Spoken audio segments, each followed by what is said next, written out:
Well, I'll tell you, this book puts a smile on our faces because it is a beautiful piece of work by Tim Keller on the reason for God, belief in an age of skepticism. Beautifully, biblically, intellectually, he makes the case for God and God's role in all the universe. And Joe Amaral, you are helping us through this month understand more of the reason for God. Yeah.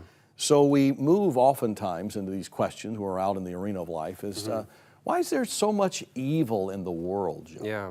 Why is there so much that's going on and we look at it and we, oh my, this is awful. Why? Yeah, I mean, especially in today's day and age, we look around us, and I think that question is more poignant today than ever in history. We have the rise of terrorism, we have wars and rumors of wars, we have starvation, we have disease outbreaks, we have all this crazy stuff. Why, Joe? I mean, that's a great question, and people have been asking, why is there so much evil? Because our hearts are genetically inclined to do evil because of the greed that's in our hearts.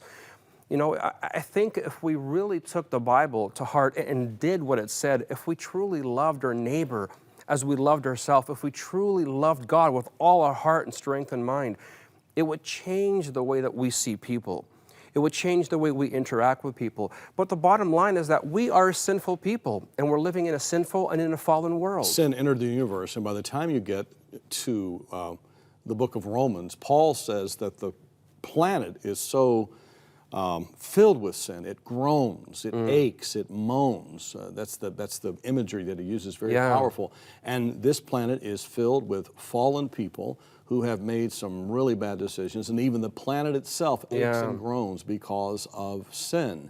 There is a lot of evil in the world, but there is a response to evil in darkness, and it's found where? Yeah, well, you're going right where I wanted to go, John. You know, yes, there's evil in the world, and yes, it's dark, but we're not without hope.